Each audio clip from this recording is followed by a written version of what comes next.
Good afternoon. Now, this is still an evolving pandemic and an evolving presentation too, as the knowledge advances and gets incorporated. Now, is my screen as well as my voice clear, please?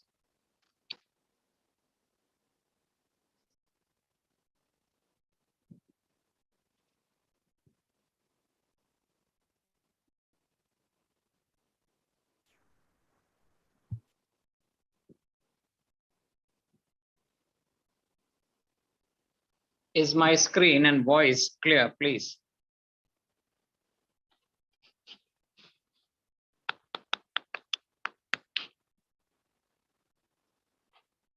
Can someone respond and tell me, is that screen and my voice clear?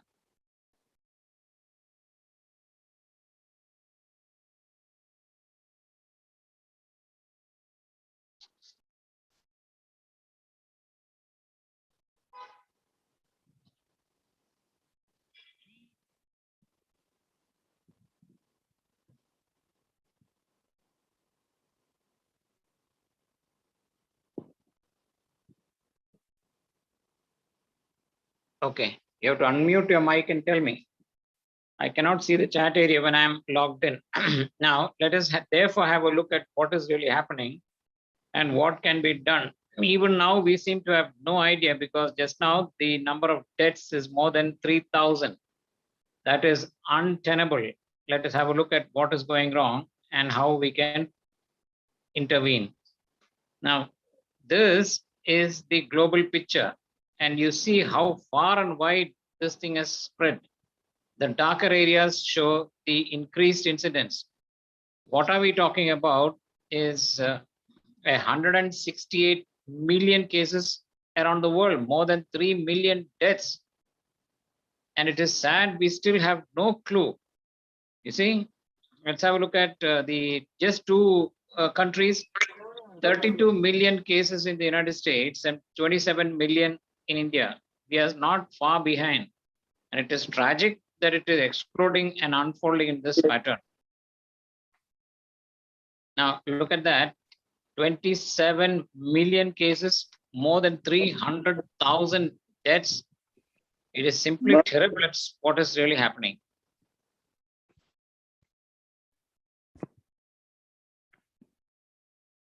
Step by step, look at what is going wrong. Just now I had a call from a patient who said that somebody in their family became positive and then that spread to the entire family members. I asked, wasn't the person wearing a mask? Of course, yes. But so far, in spite of this tragedy, has anyone looked into the mask dynamics?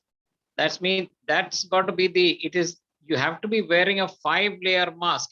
And sometimes I see the mask descend down like that. That leaves a gap. This is a tiny little virus, and a tiny gap is all that is required. You see a small little gap. Who has addressed these issues? It's got to be a 5-layer mask. Even this that I'm wearing is not enough, and it's got to extend from the root of the nose 1 centimeter behind the chin, from the tragus to the other side of the ear, and completely envelop. Nevertheless, it's got to be a 5-layer mask with an antiviral filter in between. Only that will offer the requisite protection.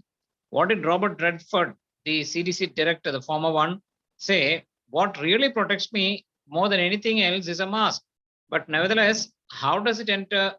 Through the eyes, ears, nose, and throat. If there is a defect in the drum, it can enter through that or through the eyes, or primarily through the nose and mouth. So you've got to address. Nowhere I've seen any discussion about the mask dynamics. Now, apart from that, this gap has to be addressed. Have we seen enough people wearing what is called a shield? Absolutely not. Maybe a smattering few. You have to be wearing a face shield.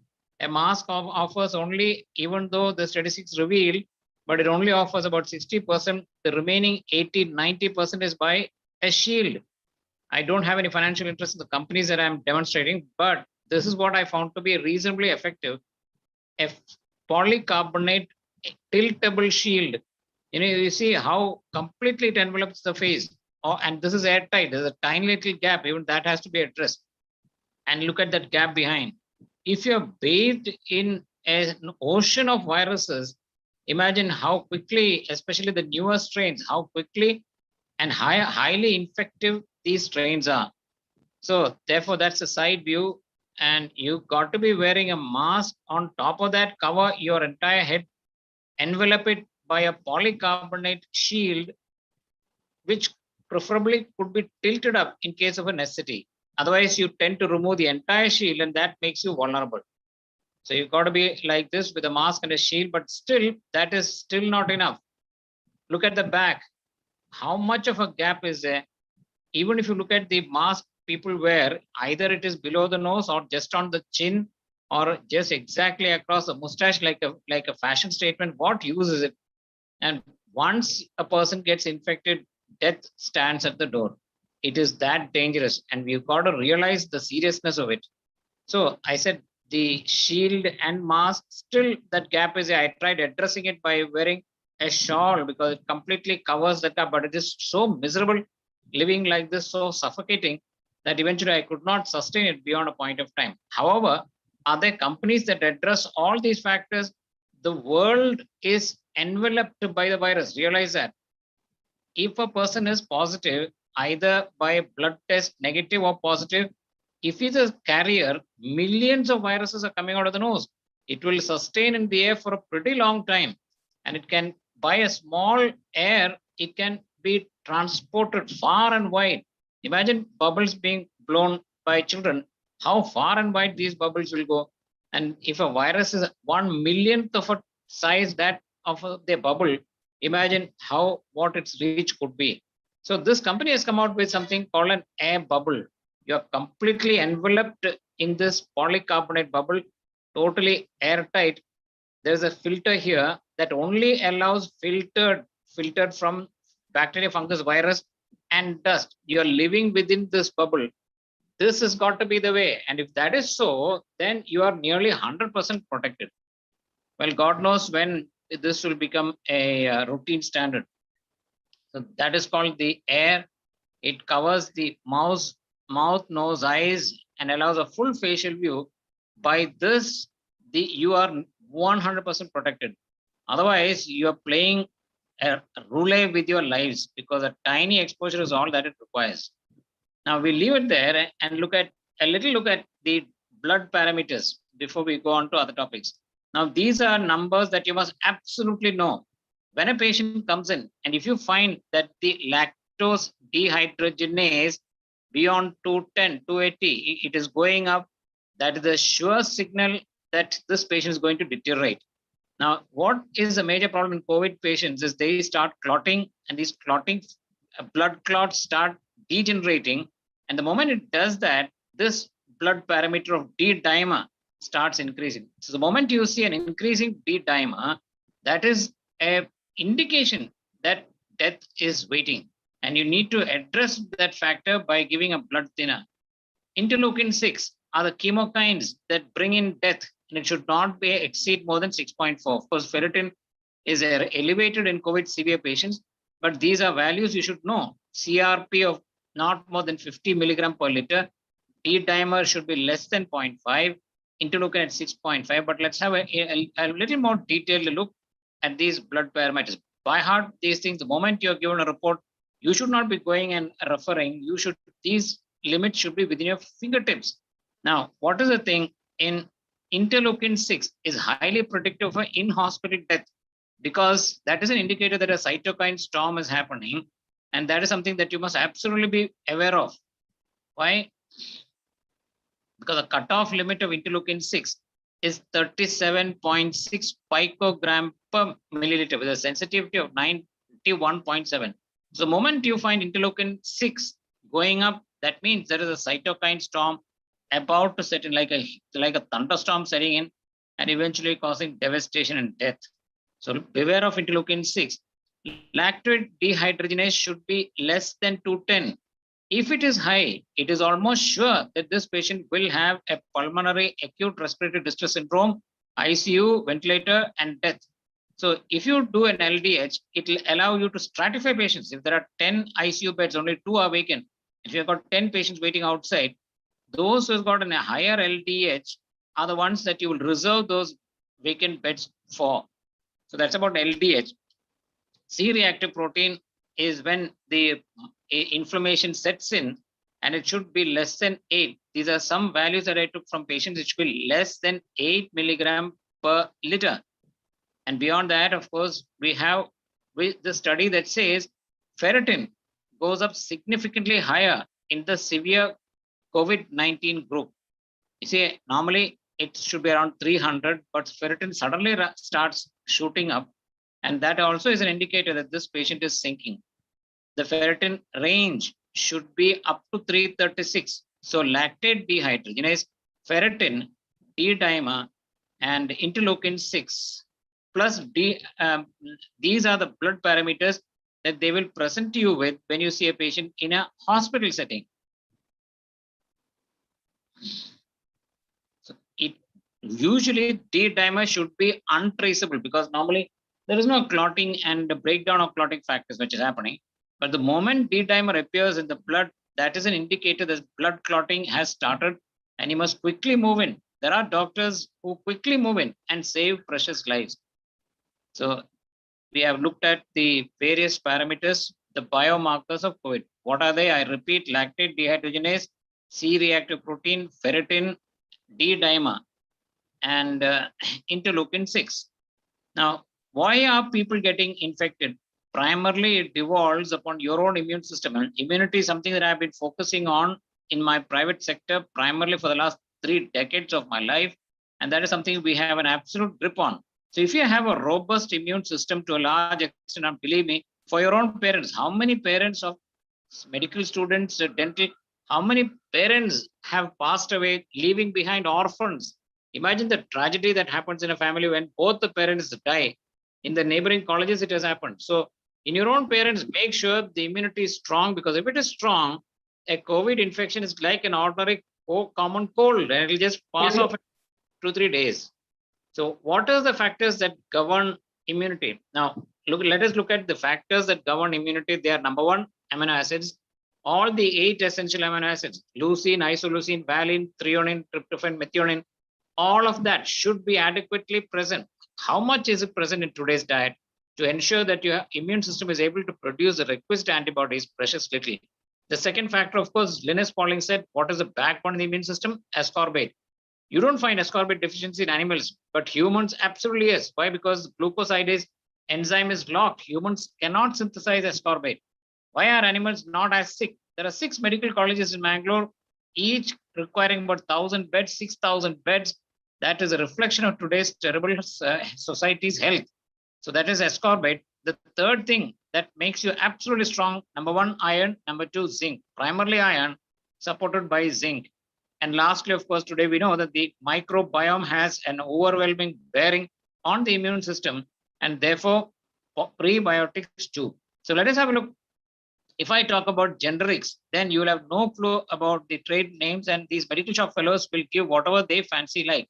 They have zero understanding. I've seen quite often they substitute with drugs which have absolutely no relevance to the drugs I have written. So therefore, let us have a look at the trade names of drugs that one should absolutely. I have been giving this to people across India. Now, who is on my immune enhancement treatment, they have so far not got infected. If at all, one person who did get infected, they had a mild symptom and then faded off. How do you maintain your immune system? First, sips of hot water. That is what animals do. They go out and sit in hot sunlight. Turmeric has a bearing on the immune system. So I always ask people to drink a glass of warm milk with a quarter teaspoon of turmeric. What are the prime ingredients? These are amino acids. 1 in the morning, vitamin C, iron, and zinc at night.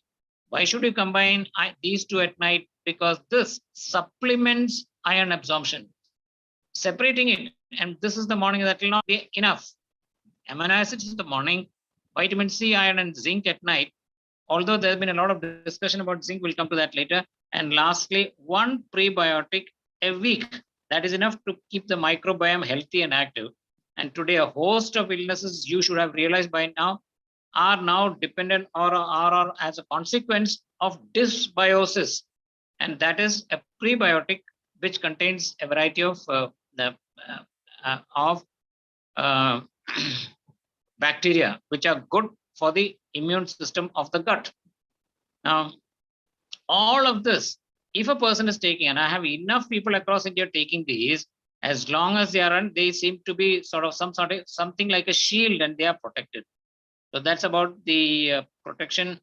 And if you should be taking it as long as it goes, but make sure, especially for your own parents, give that, because to a large extent, you will find that they are protected. Now, in spite of it, they can, if there's a very heavy exposure, it is the amount of exposure that governs, then they can have a minimal clinical symptom 2-3 days. By fourth day, they're okay.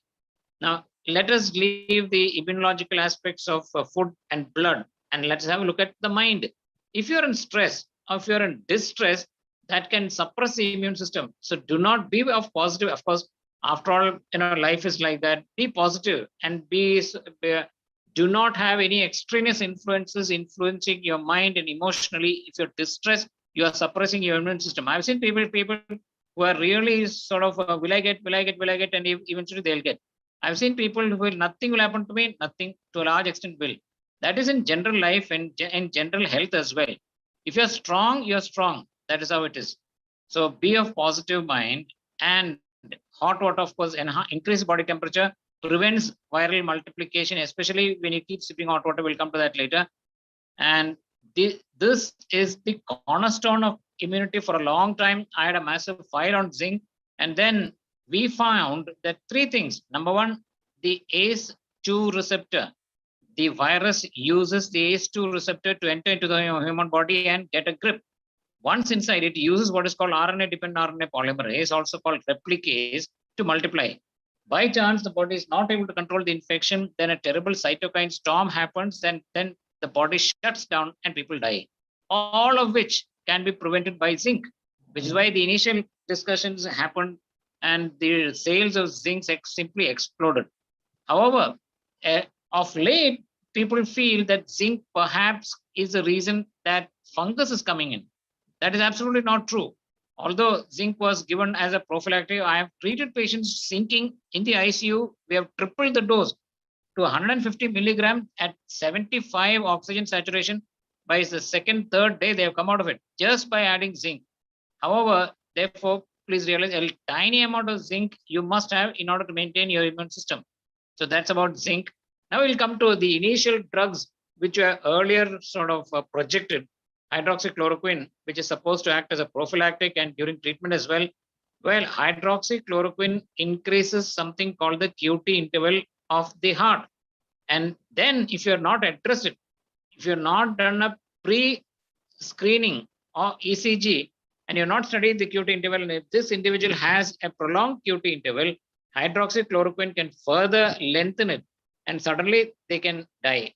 Now, in order to prevent that, you are supposed to supplement the omega-3, which has a protective role.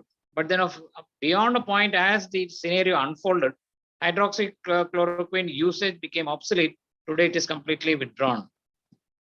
Now, if you find a patient who you need not wait for the RT-PCR, which was pioneered by a fantastic scientist called Karen Mullis, you don't need to wait. Karen Mullis said this RT-PCR is not to be used for diagnostic test. However, today, that is the test which is employed. You also can have what is called a rapid test. You also can have a look at how much of immunity or antiglobulins are in the blood. Or even if you are RT-PCR negative, but the symptoms are, so many patients in Bangalore Medical College, they are found to be having all the symptoms and suffering like COVID, but the test has become negative. So you don't really, ultimately you base your diagnosis on your diagnostic acumen. So if you find that there is a patient with corona, what is your first line of treatment? There are countless people we have treated with this combination. All of them have survived. What is it? That the first thing, ivermectin, even those people are trying to suppress it. It is so sad that the WHO and then some health authorities are all trying to suppress it. Ivermectin, those states or countries which have adopted it have been able to completely tide over. 12 milligrams of ivermectin. One of the trade names is Cavestat, to be given twice daily. Doxycycline, 100 milligram. And who pioneered this treatment protocol are the Australian scientists. They said, this is it. If you give it in the initial phase or even a little, I've had patients come to me on the third or fourth day. I said, quickly start. Completely, they come out of it. But apart from that, we now have other drugs which are to be considered. Why? Because this particular drug, N-acetylcysteine, not only makes the mucus secretions thin and fluid, but it also has an antiviral effect as well. And all those whom I have given N-acetylcysteine, they have quickly reverted back to normalcy. Thick inspissated pus clogging the sinus system, they've all liquefied and come out. So it acts like a miracle drug. So these are the three drugs which absolutely. Now, should we add anything else? Because we find that there is a hypercoagulability state, every patient of corona that you see, you must give aspirin, 75 milligram, one daily. There are those who espouse blood thinning drugs like low molecular weight heparin, but we'll come to that later. But this is something that you should give from day one. Why? Because the other day, this medical student in another college, he was absolutely asymptomatic, talking with his friends in a corona ward. Third day, he suddenly slumped down and died because blood clots can suddenly clot the heart, causing a cardiac arrest, or it can go into the lungs and cause total pulmonary shutdown or respiratory arrest, can go into the brain and cause a stroke. So that is highly likely. And as a consequence, ecosprin from day one should be given. Now, this American doctor said this thick secretions can be made to expectorate out by widening the alveoli, and that he said to be done by nebulization with what? Budesonide, a routinely available drug for asthmatics. But he says of all those whom he has treated with budesonide, they have completely come out of it. And all must be given for 5 days. Although Dr. DeMello from Mumbai, he said just 2 days, and all those whom he has treated straight away, starting with ivermectin, he just gives for 2 days. By the second day, they are almost completely asymptomatic. Third, fourth day, they are COVID negative. That effective it is, and why are we not popularizing it? It is simply a strange wonder. So this will, believe me, cure any patient. Whomever we have given this in the initial phase itself, all have got cured. I now advise people, sometimes these drugs might not be available. With your own parents, keep it in a small plastic airtight sachet, keep it there. How much does it cost? 300, 400 rupees. By chance, they become severe and get pushed into the ICU. What does the bill start of 5, 6, 7, 10 lakhs and beyond? So rather never be penny wise and pound foolish. Now, at the moment, keep all that secure, because sometimes these drugs might not be available in the local pharmacy, or you might be in a position that you're not able to access drugs, or the pharmacy might be closed. Don't take a risk. This is a dangerous area. Every passing minute is of concern. Every minute is gifted. Every day is a gift, which is why it's called the present. So I repeat again, what are the initial drug management regime? Ivermectin 12 milligram, doxycycline 100 milligram, both twice daily. N-acetylcysteine, it only comes as a 600 milligram tablet to be given twice daily. Ecosprin from day one, budesonide nebulization, all for 5 days, 100% they will be cured. Now, apart from that, will you give anything to increase the immune system? Because, these are like terrorists entering a city. And if you have no police people at around, they will sort of imagine the terrorist attack that happened in one of the India cities, and how we were sitting ducks because we did not have an effective retaliation regime. The body should be given a fighting chance. And therefore, how will you enhance the body's immune system? Certainly, hot water increases the body's ability to fight. Warm milk with a quarter teaspoon turmeric, 1 tablet of amino acid, 1 ascorbate, and 1 iron and zinc, and a prebiotic, all to be given twice daily. I said to protect and prevent once daily. But if a patient is positive, I give this all twice daily. I have found that PUO, pyrexia of unknown origin, I just give an immune enhancement drug, pure primarily iron and zinc. By the second day, fever disappears. You see, all tests are negative. Continuous fever for 10, 12, 11 days. I only give iron, zinc. By 24 hours, it disappears. How many non-specific infections or non-specific lymphadenitis we have cured? The entire enlarged lymph nodes will quickly shrink and disappear. So this works like magic. And it always starts immediately. It should be given for 10 days time. By the third day, somebody today in AJ faculty, somebody suddenly became COVID positive, quite serious. I said, immediately start. By the third day, you'll be normal. So that is life-saving. Now, should we add a H1 receptor blocker? We should. Why should we do that? We will come to that later. So that is immune. Now, in case a person does not get this treatment and are pushed into the ICU, then believe me, sometimes it is very difficult to interact with the persons in charge, the casualty officer or the internal medicine, and we suggest something, they will have their own protocol and becomes pretty difficult. So before such a thing happens, contact us. You have this thing with you, immediately institute it. To whom? To your own parents, to your own kith and kin, relatives, near and dear caring ones. Do not wait. There is only a small window of opportunity. And if you do that quickly, you can bring them back out of it. Aspirin should be given from day one onwards, because sometimes suddenly these blood clots can kill. However, just now we have, if you look at the newspaper, just now, half an hour back, the first vaccine related death has happened, because vaccine itself causes blood clots. Vaccine itself causes myocarditis. This doctor, after vaccine, third day went for a walk, for a run, and third day suddenly he dropped down dead. So this is like between the devil and the deep, you are simply stuck. So we leave aspirin there. Some people who really look into it are really God's gift on to mankind. Look at Dr. Chetty. What did we do when these patients came? We simply treated. But he, being a very sort of inquiring scientist with a perspective, he said, let us have a very clear look at how things are unfolding. And to his surprise, he found, which we did not realize, that these patients are pretty normal by this till the 6th or 7th day. Suddenly on the 8th day, they will deteriorate. To a large extent, many patients started, it is on the 8th day, suddenly things go haywire. And therefore, he said, let me institute what is called the 8th day therapy. Have you found this anywhere in any medical literature, or you have not found that? But he said, and now of course he's a prominent doctor in major areas of discussions, and his ideas are being considered very seriously. Now he said, why does that 8th day sudden drop happen? Although people have said very clearly, look at your timeline. If you're on the 8th day, you are on a dangerous threshold. You can either go up to heaven or remain back on earth. But this doctor very clearly, specifically noted the timeline and the recovery pattern. And it is he who said that the 8th day. Now he said, why does that happen? Because of what is called a hypersensitivity reaction. It is not the virus that kills. The body develops a hypersensitivity reaction governed by what? Kinase or kinins, which are the ones, number one, for histamine receptors in the lungs as well as the brain. Number two, the histamine 2 receptor, one in the lung and brain, histamine 2 receptor in the intestine. When H2 receptors are of concern, these patients will have colicky pain or diarrhea and a whole lot, and sometimes even gangrene. Now, when H1 receptors are concerned, these patients, the lung gets attacked. So he said the prime drug that we should be giving is an H1 receptor blocker, the first generation of which blocks H1 both in the lungs as well as the brain. That is why when you have a very bad cold and you take an antihistamine, you feel a lot of drowsy because it goes into the brain.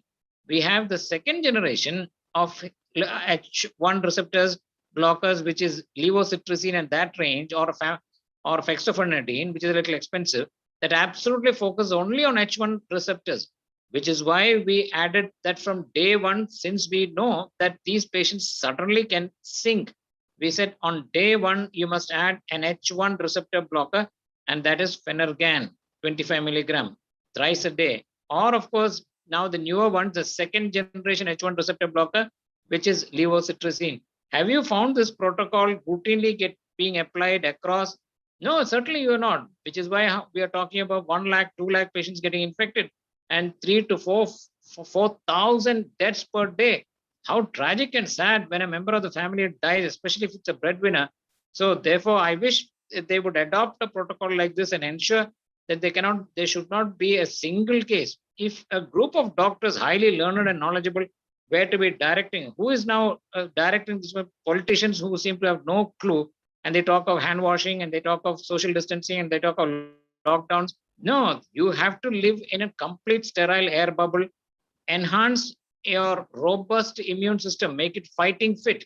If in a small little town, if there are well-equipped policemen continuously surveilling and guarding, no terrorists or dacoits will enter. If there's nobody to guard your town, if your town has only police people who don't even have a lathi charge to charge them, how vulnerable you will be. That is how the human body is. Today's lifestyle pattern is such that the human body is vulnerable. And how many people fall sick? Therefore, number one, to your own parents and to yourself, make sure that you have a robust immune system, as well as in the early phase of infection, give the essential drugs that will quickly bring you out of this terrible thing. Dr. Chetty, of course, he should be deified for that one simple observation. That's all that you need to give. On day one, give an H1 receptor blocker. If this patient has a gastrointestinal symptom, give an H2 receptor blocker. 4,000 patients he has treated. 4,000 patients, not a single death. How fantastic this brilliant doctor is. Now we'll leave it there. He said either the initial first generation promethazine or the second generation cetirizine, and that's all is required. Now, do we have that awareness? He said on the 8th day, beware any COVID patient. The first thing is you will find out the timeline. What is the number of, what is the day? Today, is it the 4th day, 5th day, 6th day? He says, oh, doctor, it's about 6-7 days now. I'm absolutely okay. Can I go home? No. Tomorrow, 8th day, suddenly things can go in the wrong direction and they can suddenly die. So you got to be very, very careful. If you have crossed into the 9th, 10th day, if they are still asymptomatic and okay, they have crossed the threshold of good health and they're on the road to recovery. So realize that 8th day, it's a hypersensitivity reaction according to Dr. Chetty, and all that they need to be given is an H1 receptor blocker, Phenergan thrice a day, or an H2 receptor blocker, which is famotidine. They will come back. Now, sudden cytokine storm again on the 8th day when the body realizes that it cannot control, it is like a self-destructive death. The body will kill itself. I'm supposing that it is to prevent violent infections to the community. The body will self-kill. Like in Japan, we say harakiri. Now, what can you do to prevent that sudden cytokine storm? Is this fantastic, wonderful drug called pegylated interferon alpha 2b, marketed as PegyHep. How much does it cost? 400 rupees. And if you give it just one injection, to be given subcutaneous, if we give it, large majority, even 70% saturation, have completely come out of it. The other day, I got a call from Coimbatore. Patient said our mother-in-law actually was sinking and the verge of death, and they have asked us. They said they have given up hope. I said, right now, get this injection and give it. By morning, they said she has completely come out of it, and oxygen saturation is back to nearly about 92. You see how wonderful. All those whom I have given this injection have completely come out. All those whom the intensivist or the internal medicine or people are refused to give, they have died. So it is so tragic that this knowledge is not brought to the general awareness, but I must really appreciate Karnataka, because Karnataka government has issued a guideline that pegylated interferon alpha should be considered. Interferon alpha 2b is proven to be effective in both hepatitis as well as now is to be considered in the management of COVID. So we'll leave that there. And why does suddenly we say, oh God, the oxygen has started falling down or dropping down, and therefore this patient requires ventilator. But then ventilator and oxygen are all coming in under one specialty. What is that? Pulmonology. And this distinguished pulmonologist, who originally from Sudan, Nigeria, somewhere, he walked his way right up to South Africa. A lot of turmoil at that time, and finally got educated as a doctor, became a pulmonologist. And Dr. Taban, wonderful gentleman, divinity personified, he said, let me go inside these patients and let me have a look. Who will take that sort of a courage? Who will take that boldness? He, as a pulmonologist, went into the lungs. Let me have a look at what is really going on for suddenly the oxygen saturation to drop. This is Dr. Taban. What a wonderful divine gift to mankind he is. And when he went inside, he, to his amazement and surprise and shock, found thick inspissated secretions and mucus plugs completely blocking the lung. Now, what are we doing? When we attach a patient like this to the ventilator, we are pushing this mucus inside. Are we helping? We are causing death. 99.8% of patients in Bangalore Medical College who have been put on a ventilator, they have died. Now, what a ventilator does is pushes this back further in and aggravates the condition. Did we think about it? No, we just took an X-ray, we just took a CT, and it's all ground glass appearance, the lung is badly, and then we put on a ventilator. We should have some sense to go inside and have a look and look at this thing. How can you ever expect a pulmonary ventilator to ever be tackling this?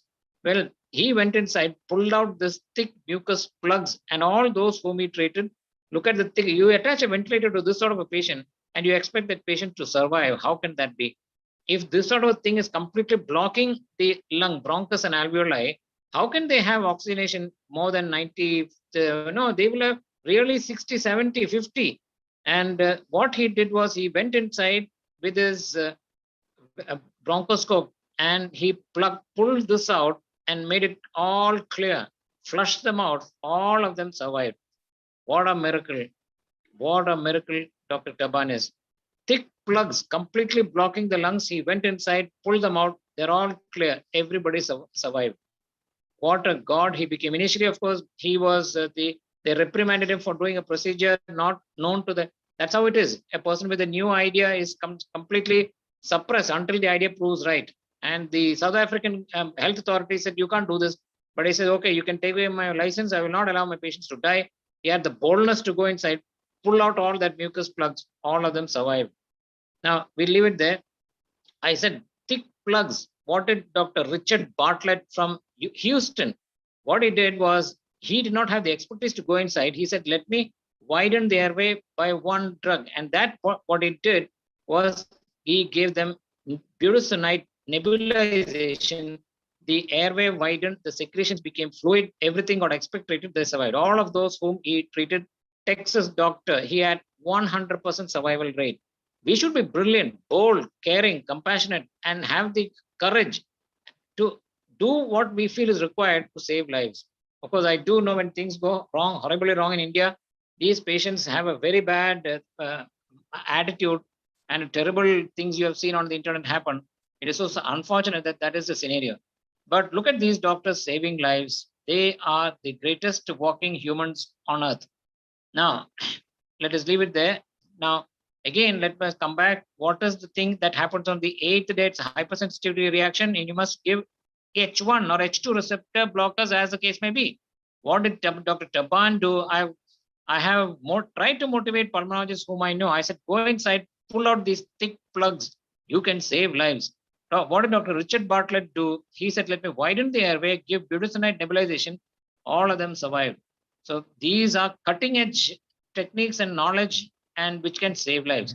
Now, when a patient comes out of it, our presumption was that his blood contained the requisite antibodies. So we took that plasma and gave it to patients who were sinking. And we said, we can help make them survive. And that is the convalescent plasma treatment. However, the first convalescent plasma treatment treated in Bangalore died. But still the doctors were a little careful and they said, listen, it came as a government order. So therefore we are following protocol and therefore there was no noise about it. But today this is completely withdrawn from the treatment protocol and no longer to be considered. Remdesivir, the moment it came, I knew that there is nothing associated with it. It just said in the initial document, instead of a death on the 4th day, it will push death to the 6th day. What rubbish are we talking about? But then so much happened about remdesivir. It started selling in the black market with a huge amount of premium and all sorts of things happened. Today, it is withdrawn, no longer to be considered, as well as favipiravir, no longer to be considered. And naturally, President Trump will get the best treatment. And the moment he became positive, there are neutralizing antibody cocktail, which is available, especially from a company called Regeneron, and that which is casirivimab and imdevimab. This combination completely blocks the spikes and within 24 hours, they come out of it. How much does it cost? 75,000 to about $1 lakh. Can the larger majority be affording this? Absolutely not. So therefore, casirivimab and imdevimab, know these drugs. These are a part of the antibody cocktail by Regeneron, and they act against the spike protein and will save lives. Today, of course, it is coming into, for those who can afford, it's coming to the mainstream of treatment. But the moment you give this, in 24 hours, they are out of corona. So the therapy is most suited for high-risk COVID patients, must be administered within the 48 hours, and of course, they will completely recover. Now, 2-deoxy-D-glucose brought about by the Indian government through the DRDO, Defense Research and Organization. They made a lot of noise about it, but I said it could be too good to be true, and it should have exploded on the Indian medical consciousness, but today nothing seems to be happening. They said it will give a false oxygen to the virus, and instead of the true oxygen, we are tricking the virus, all sorts of things they said. But today, nothing seems to be happening in this regard. And vaccine, of course, Covaxin, Covishield, the Russian Sputnik, the Chinese vaccine, all of that are there in the market. But something of concern is whether the vaccines itself will cause more harm than good. Just now, the vaccine related death, which the Indian government has acknowledged, has just a half an hour back, it's got reported. We have come across too many patients having myocarditis of sudden blood clotting. 6 patients given the Pfizer vaccine have had blood clots and died. But my friends and colleagues in America said, what is there? It's only 6 out of 6 billion. But look at the mother, young mother who dies as a consequence of a vaccine, how terrible and tragic it is. So that is something that you got to be careful of. It is an independent choice, whether if you want to take the vaccine or not.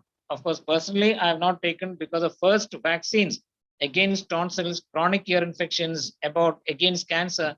In the Manipal group where I was working, I had synthesized, so I got a gold medal in vaccine and immunology. And I exactly, of course, have an idea about these things. And personally, I have not taken, but it's up to you to decide whether you want to take it or not. And of late, however, if you are in a crowded area, why does it spread? Yesterday, this noise came about somebody who went for a wedding. So many wedding invitations I get. Well, today is a dangerous day. Do they take the requisite precautions? Are they completely protected by a total airtight mask and various other? No, it's not. This machine, a little bit about advances you should also know about technology. This machine has come about in which they say the Forbes is a reasonably valid company, and they say 99.9% of the viruses are inactivated and killed by this thing called a corona guard. That is what they claim. And I have talked to the zonal manager, and he said not a single case of positivity after any event where this machine is working has happened. And as a consequence, maybe there is some truth to it. It should be sort of attached to a place like this. And it almost, if you're having in a group or a restaurant or a meeting, then you should be protected, because this will, it seems, according to them, have a 99.9% clearance.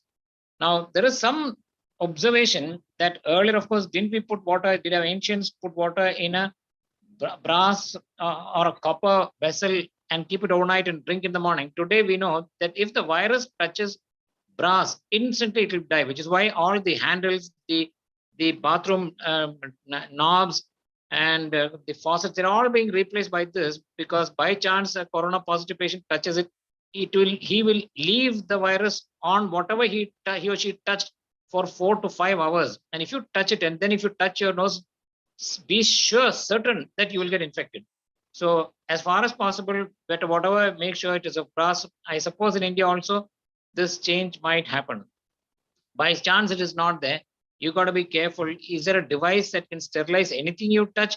This thing called Acuva by Solarix will in 10 seconds completely inactivate 99.9% of the viruses, and you will reasonably be safe. You've got to take the requisite precautions. Why? Like you in a position condition like this, you look at that happened in a wedding. 100 people tested positive after the wedding, and 4, including the bride's father, developed corona and died. What a terrible and tragic thing it is. So you got to be, when people are, they are talking of we will allow 50 people, 20 people, absolute nonsense. Absolute, there should be some logic in talking. In 50 people, if one is positive and is a super spreader, all 50 will become positive. It happened day yesterday in a function in some place which I knew. So you've got to be extraordinarily careful. Each day is in your hands. You are the captain of your soul. You're the master of your destiny. Like a loop here, this virus is very clever and waiting for somebody to just even a minimal amount trip, and it will just hook you in and finish you off. You've got to be careful. And I've seen sort of, we chat in groups and this and that. By chance, you start sinking. It is only then you'll know who your true friends are. Everybody in one department, one person became positive. Everybody avoided that individual. He says, only now I know the true friendship. And that's how it is. Laugh and the world laughs with you. Cry, you will cry alone. So it is you who have to take care about yourself.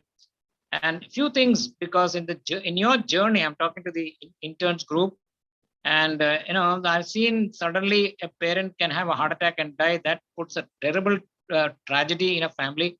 if the breadwinner, and I've seen so many students, parents, father suddenly will have a heart attack and die. A little bit I always add when I talk to students, irrespective whether it interns or postgraduates, we definitely know why does a heart attack happen, because when the platelets clump, we have now some information that pyridoxine, which is a component of the B complex, absolutely prevents that. Earlier, we had this intake of pyridoxine as well as other B complex factors by the hand milled red ganji rice that we drank. Today, it's all gone, nothing is there. And it is up to you. I always tell people, give your own parents a B complex tablet every day. In spite of everything, suddenly they will have a death, especially when the heart is strained a bit. And especially when do you strain? When you're on a treadmill. And if you put treadmill deaths, you can see all these IT guys, they're on a treadmill taking care of themselves. Suddenly on the treadmill, they have a cardiac arrest, die. Cardiac arrest, sudden cardiac death, SCD, is not because of a platelet clumping. It is because the wiring undergoes a short circuit. You have a wire in the heart, and through that electrical impulses are conducted. And when that undergoes a short circuit, like a short circuit of the wire, when the heart wiring system undergoes a short circuit, suddenly it will die. Sudden cardiac death. Today we know the only thing that can protect that is omega-3. And omega-3 has an overwhelming concern, especially docosahexaenoic acid. What are the three amino acids? Docosahexaenoic, arachidonic, and of which docosahexaenoic has a bearing on it. It is believed that it can starve cancers to death. So come back again. I've treated patients with this with narrowing of the cardiac vessels by giving double dose of omega-3. It is like you're putting in something to dissolve the blockage in a wash basin, perhaps like in a kitchen sink, and this will take off the deposit residues and clear up the system. 3 or 4 patients who are given omega-3 have had their heart blocks completely reversed. But however, come back again, sudden death can be avoided by an omega-3 at least once a week. So if you have a combination of B complex and omega-3, to a large extent, they will be healthy. And whose duty it is to look after them? Yours. And that's about heart attacks. So many, I've come across, especially in my children's classmates, a few of the other classmates, mothers develop breast cancer. It's becoming rampant.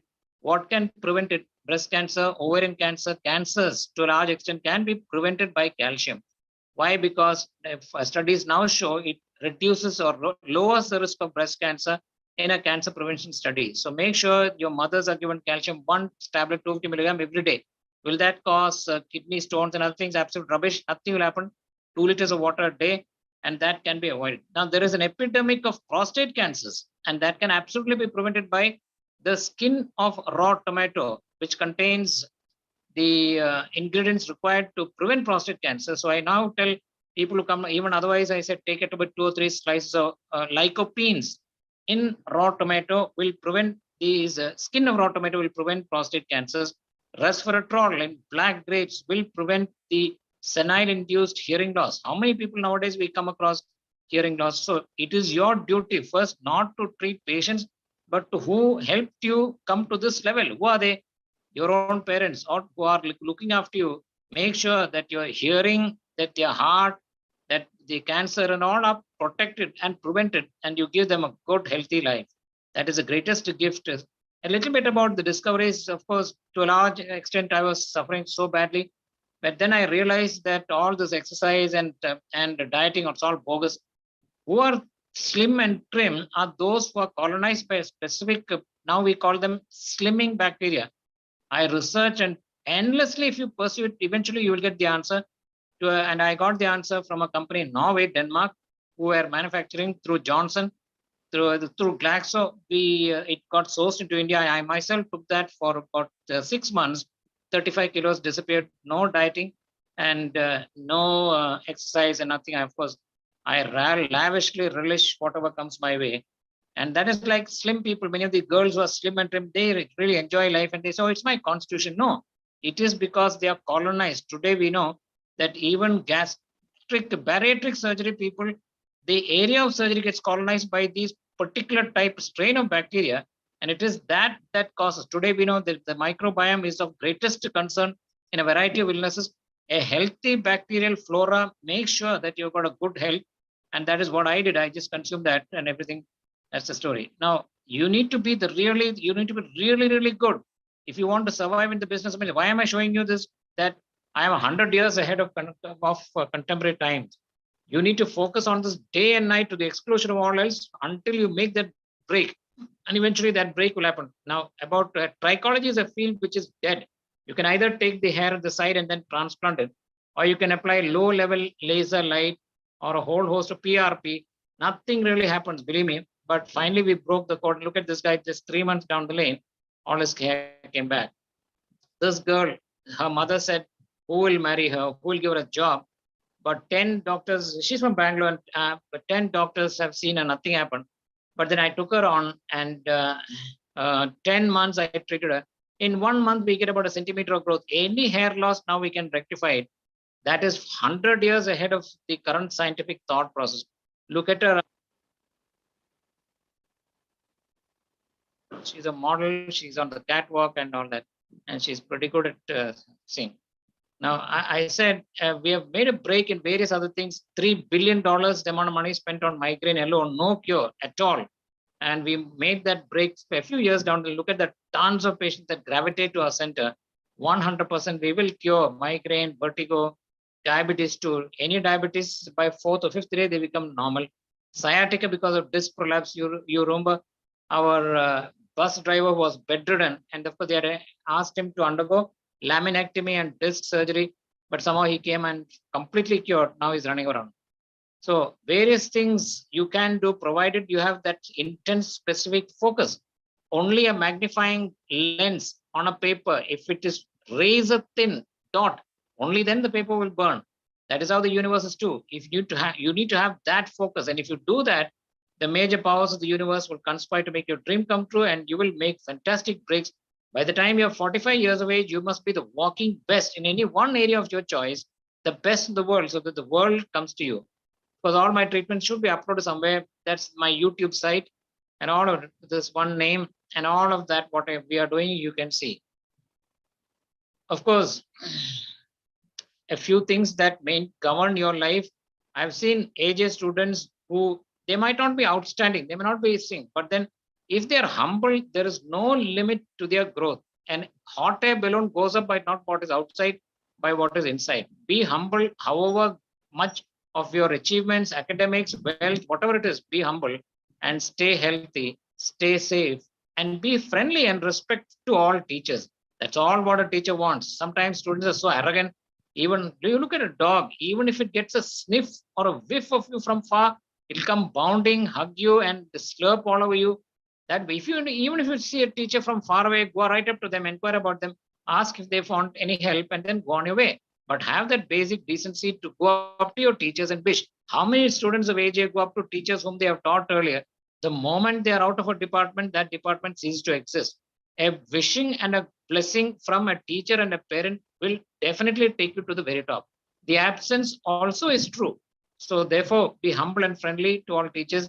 Now, it is the management desire that you, because unless the management is there to support us in all this and encourage us and motivate and give the backing, all this would not have happened. So you need to write a feedback, a detailed feedback onto my WhatsApp page.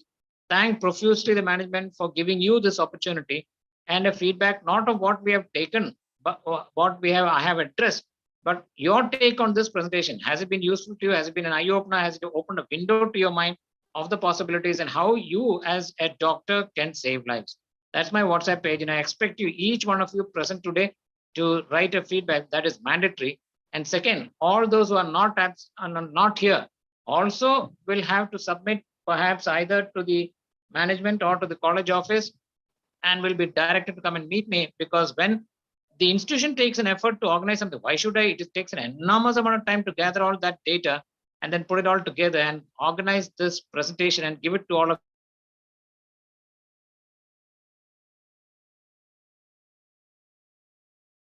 part of the journey. I'm at the fag end, I suppose, but then you need to, there are, what are students made of? Three things: those who make things happen, those who watch things happen, those who wonder what's happening.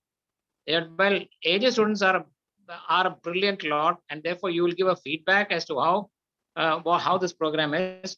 You are also those who are absent. Anytime an academic program is organized for you, you are absolutely required to be there. If you're not, then either we will cut a day's salary or a day's presence, or maybe you will not be even given a completion. If you're not taken an interest in all the academics, why should we do that? So that you should be walking encyclopedic knowledge whom the society should look up to and be there. When I'm asked to give an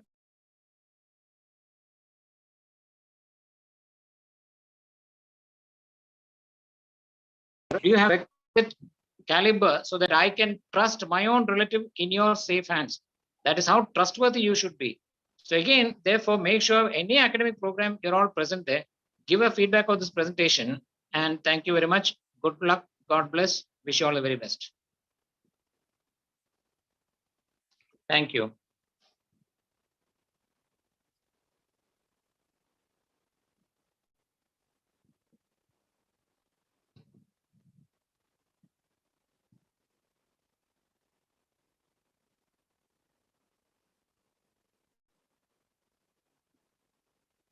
Thank you.